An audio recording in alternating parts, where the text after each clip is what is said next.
What's cracking, guys? And today we're gonna be talking about the Detective Pikachu movie. That's right, the Pikachu, it's on our shirt right there.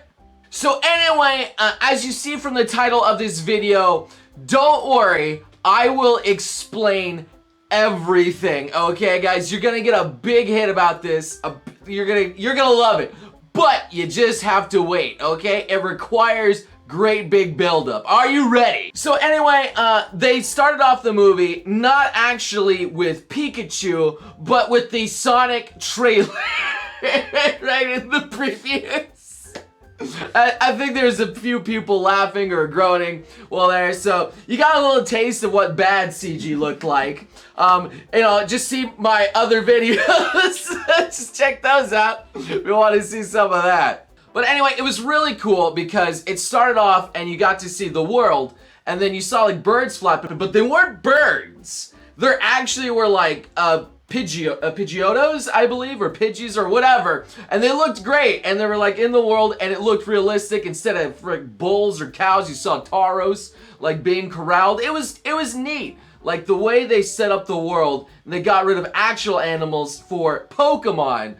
I thought that was spectacular. But it also does bring up the fact that, you know, maybe we are eating Pokemon or something in that world too, so maybe that's not so cool. And obviously I forgot to do a little disclaimer, but beyond this point, there's gonna be, of course, major spoilers. So if you want to be spoiled, then continue watching. But don't get mad at me, alright? You clicked on this video. Obviously you were gonna get spoilers. So anyway, the movie starts off with, you get a nice big shot of Mewtwo, just right at the beginning. Bam! Legendary Pokemon. And then he like bursts out of the thing, being all super powerful, and he goes after a car, which I thought was maybe a car commercial or something like that, the way they were driving it around. But yeah, he blows it up, and it's kind of cool, but then it cuts it off, and you're like, well, that's something. It's like 20 years later. Like, all right.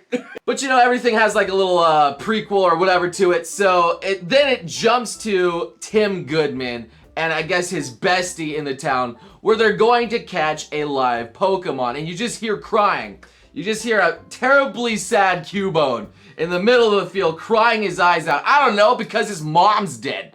And I like how they address the fact that he actually says, yeah, you're so cute wearing your mom's skull on your head. That's it. So I like how they're actually self-aware of how like weird some of this stuff is in the movie. Like, thank gosh, all right? Thankfully. I thought I was the only one. Why is every single one of them wear their mother's skulls? They're like, are they predestined to die? I don't know. But anyway, he tries to catch it, fails, and then he gets Cuboned. Oh, that was just doing a dumb joke there. But anyway, he gets a call to go to Ryme City because apparently his father has passed away and he needs to go collect his stuff. Now, the interesting thing about Ryme City is the fact that Pokemon and human coexist there. And you're thinking, no, well, yeah, Pokemon and humans always coexist. Well, no. Like, they're actually like citizens. There's no Pokeballs. There's no battles. They're just there. You know, I'm not sure why they decided to do this. Because I thought, you know, Pokemon liked battling, and I thought Pokemon liked being in Pokeballs and other things, because it was like a mini sanctuary.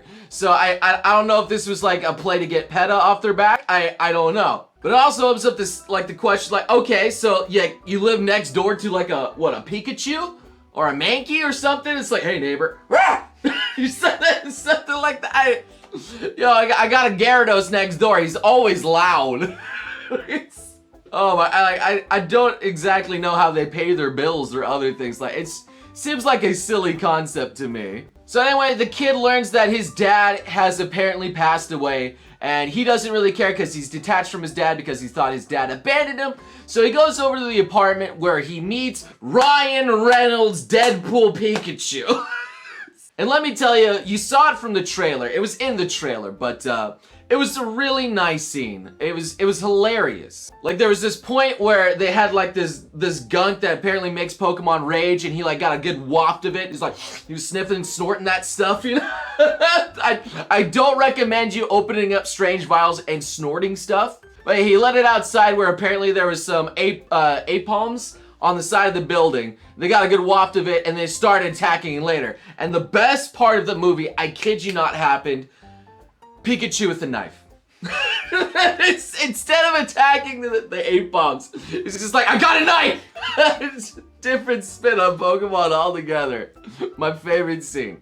But anyway, they do like a big chase scene where it's kind of cool. Well, there's a bunch of rabid monkeys going after this one guy, and somehow he loses his pants, I know. And he goes out in the middle of the street where everyone sees him, and he's screaming, but the monkeys calm down. And now he's pantsless. So there is quite a bit of humor in the movie. There was lots of quality good humor. Some of it was childish, yes. But I'm childish, so I don't give a crap. It was hilarious to me. And obviously I'm skipping over the part here where in the trailer where, you know, he finds out that he can understand Pikachu. And that was kind of like one of the things that in the movie where I'm like, it's never really explained why he's able to understand Pikachu. I mean, it kind of is, but I'll get to that later, but it's not really, why is he the only one that can? So him and Pikachu buddied up, and they went to find a reporter, aka a discount Misty. I don't know, she had a Psyduck. They met earlier. It was a little corny, they had a bright light. I think that was probably like the most cringy part of the movie where they met that fake Misty girl, who was Lucy Stevens was her name. She was basically like an intern trying to get some scoop and other things like that. Like, whatever. But he goes to meet her in a studio where they find like the big headshots there who are the founder of Ryme City and his son. And she's trying to get an interview, but she's too small. The guy doesn't care about her. And this is probably one of the most interesting things here, where a Ditto transforms into a human and pushes one of the guys away who's in a wheelchair, one of the old founders. That's right, Dittos can become humans. Nuts. We'll do a little bit more about that later. And then what happens next is they get some clues to go after a Mr. Mime. And honestly, I don't quite remember what Mr. Mime revealed. I think it was like the Poke Center that Mewtwo was at. And then they went also to a Poke Gym where it was like underground battling dogfight stuff. Where Ashley kind of pointed out like, yeah, I don't think Peter would like that too much. Like encouraging these captured slaves to fight each other. Yeah, but probably the best bit about that was there's Pokemon playing dubstep. Alright? They were playing music. Pokemon speakers. I don't know the name of that thing. And the best thing about that though, they only played dubstep when they got evil. Alright? So I knew that dubstep was evil and the source of all hatred in the world. However, an interesting thing about the underground battles was the fact that some Pokemon do in fact get scarred and hurt from these battles. And usually you don't typically see that kind of stuff, you know? It's not at least in the kid game, you know? Where they just pass out and faint or whatever. No, a Charizard got like a scar across his eye and he was not happy about that. So I do appreciate the fact that they do bring some realism to the Pokemon world. But anyway, the drug that made the Pokemon play dubstep set everyone loose. They had a huge battle, everything went down, and the cops came and arrested our hero.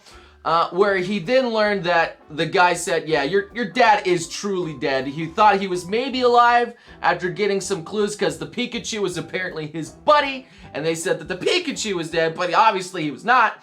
But so he got a little bit down about that. But the Pika Bro, he still, or at least I'm going to call him Ryan Reynolds, all right? He had amnesia. So they still had something to go off to try to figure that out. And then after that, they got abducted by this mysterious lady where they were taken to the head honcho's capital of the city. It's explained later why he wants them. But he says like his father's linked to this and he was working for him in order to, I guess, free Mewtwo at the time. Again, there's lots of twists. They put lots of twists in this movie. I was surprised about how many, like, Shyamalan twists they got in this stuff going down. And there he goes with his newfound fake Misty to the evil Pokemon headquarters for Mewtwo broke out. And there were some cute things along the way, like how the Psyduck had a little bit of personality. I like the fact that they gave the Pokemon some personality and they said, yeah, this guy is basically a walking time bomb. And Ryan Reynolds just like, yo, I don't want to be anywhere near this bomb when this thing goes off. Like, they're self-aware that some Pokemon are extremely dangerous. So they find their way inside and they use some very plot convenient hologram technology that they somehow are able to use so easily. And they find out that the fact that the Mewtwo escaped went after the dad and that bad things were happening inside the lab. But inside they were genetically manipulating Pokemon, like some battle freaking Greninjas. And the Greninjas were cool. They were throwing like their water shurikens. They had good special effects on that. They were kind of believable. I mean, Pokemon ninjas coming to kill you. Doesn't that sound fun? So anyway, they run away and they set some Tortoises free who apparently been genetically growth enhanced. And, you know, they're getting away. Sonic has a headache and then they blow apart like all these Greninjas. I assume they die. I don't know. It looked like they died. Is it okay for Pokemon to kill Pokemon? I guess this is Pokemon doing it. But anyway, after that, they think they're safe, and then the whole land starts coming up, and there's these giant freaking turtle tortugas. What are they? Torteras. I got it. Yes. I was thinking Pirates of the Caribbean. And they're massive turtles, and they're tearing up the land, and they're doing everything. And there's this huge scene, like, where Pikachu, Ryan Reynolds, gets hits on the head with a rock and is apparently about to die from that. I don't know. It didn't look that fatal. I didn't see any blood. There was no blood. But yeah, after, like, the Pikachu gets hurt, the turtles then decide, you know what, we're done. And then they sit down again for whatever reason. I'm like, what? Why did they get up? I don't even know. It's because the Cyno got a headache or something? They had to scratch their butts? Wasn't really explain why they were upset or what they were doing. But I guess that's something. But yeah, probably the best parts of this movie was when the Pikachu Ryan Reynolds was hurt. And yeah, that was it. But anyway, yeah, the best part was when Tim kind of has this realization like, yeah, Pokemon can be my buddies. They can be cool. And he starts seeing this Bulbasaur. It's like, please help me out. And the Bulbasaur was the most adorable thing ever. Like, that was at that point where Bulbasaur deserved an Oscar for Best Supporting Actor. Most believable. Just looking at him with his cute eyes, being adorable. Man, that Bulbasaur was great. They did a great job on that Bulbasaur. But yeah, the Bulbasaur decides to help, and they go on this little Bulbasaur parade over to Mewtwo, okay? And again, I'm not sure why Pikachu is apparently dying. There's no blood. There's nothing.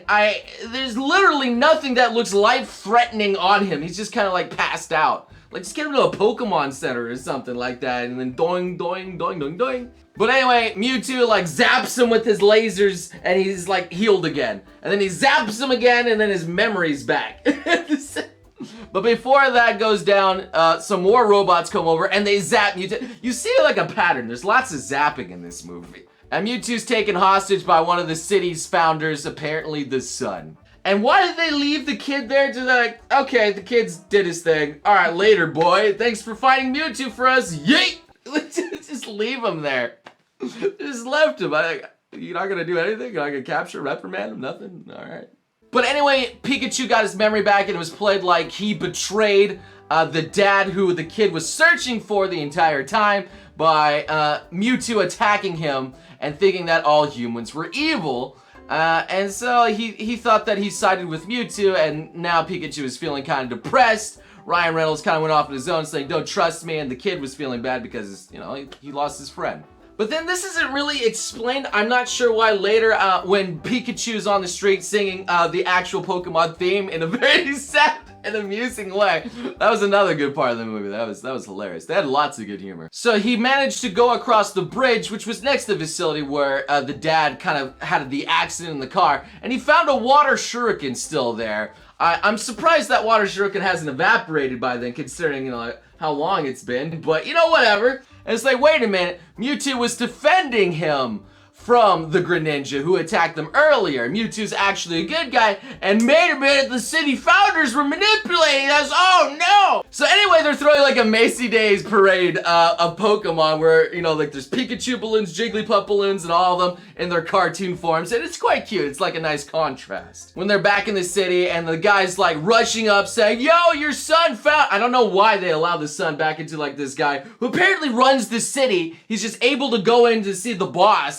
I don't know about you, but why would the CEO let this kid in? And he was like, yo, your son captured Mewtwo, we gotta do something. And he was like, no, that's what I planned. And then Mewtwo comes up in a ball. I don't know why they allowed him in. Like, I would have just locked him out with use security and then nothing bad would have happened. But yeah, he uses like this neural link and he's able to go inside Mewtwo, okay? And basically because he's a cripple and he's like has a sick illness, he wants Pokemon, at least a Pokemon body, to like live out the rest of his days and to get better. So yeah, his body is still there with the neural link on, and he's just inside Mewtwo, able to talk and use all his powers, and he just kind of yeets out of the building, and he's like talking to the people like, hey, welcome to my city. I am now a big furry. Yes, that's right. The main guy's true objective was to become a furry. Makes an entire city of Pokemon and stuff living together. The true reason was because he wanted to become a furry. And that's not the best part, because inside those balloons was the gas that was used to combine people and Pokemon into one entity like him, so he released it all, and he zapped everybody into furries as well. They all became Pokemon. Unconsensual furry beams! So, you're a Pokemon. You're a Pokemon. Change the fake girl into a Psyduck. I can't believe the entire plot of the movie was making people furries. Who wrote that? I thought it was to collect Pokemon. No, man. I was like, yo, I'm gonna be this Pokemon, but you guys who can function properly and can live your lives out happily, no, I'm making you a furry. You're all Pokemon now. What was the reason for that? At least with the guy I get, he's a cripple. Like, he can't move around too well. You know, being a super powerful Mewtwo, that sounds pretty good, but why would I want to become a Psyduck? I don't know. Why would I want to become a Magikarp? Can you imagine that life? But anyway, there's a big cool fight scene, lots of special effects, really cool stuff goes down, and I'm not gonna spoil the entire ending here for you. But like, it was good. It was really enjoyable. But there was one thing that I am going to spoil for, because it's just too good.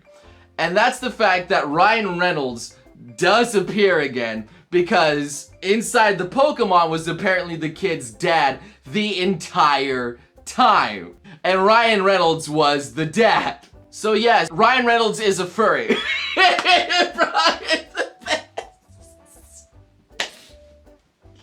Making Ryan Reynolds a furry, oh my god. It was kind of weird seeing Ryan Reynolds out of the Pikachu's body too, because it was like, wait, you're Pikachu, stop talking, this is weird. Ryan Reynolds, go back to Pikachu. I couldn't quite get over that. But it still wasn't quite explained, even though he was the dad. Like, I understand why he's able to speak, but why was the kid the only one able to understand it? It's just like Mewtwo magic or something like that, where the son's only able to understand and nobody else. Like, I mean, if people can transform into furries in the movie, why can't they understand each other? I don't know. But overall, I really enjoyed the Pokemon. Like, they really made the world, like, fantastic for me. It's like, I never before have wanted our world to have Pokemon more than that.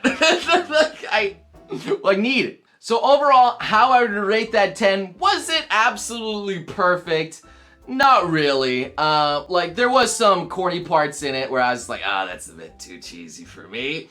But still, as a Pokemon fan, I enjoyed it very much. I would rate it like at least a 9 out of 10, because I enjoyed the crap out of it. I thought it was fantastic. And if you're a Pokemon fan, you should definitely see it too. Even if you're not a Pokemon fan, you probably will enjoy it. There's some funny bits in it. Ryan Reynolds is hilarious. He even said some bad things as that Pikachu. I was surprised. So anyway, if you guys enjoyed my little thoughts about this, and you want to like discuss some more, leave it below in the comments here. Let's talk about this whole furry business. How everybody wanted to yip. I don't know. And if you enjoyed the joke, it was hilarious. I was laughing in the theater. Then at least leave a like, subscribe for some more quality content, and I hope to see you beautiful sons of guns again next time. You crazy mother.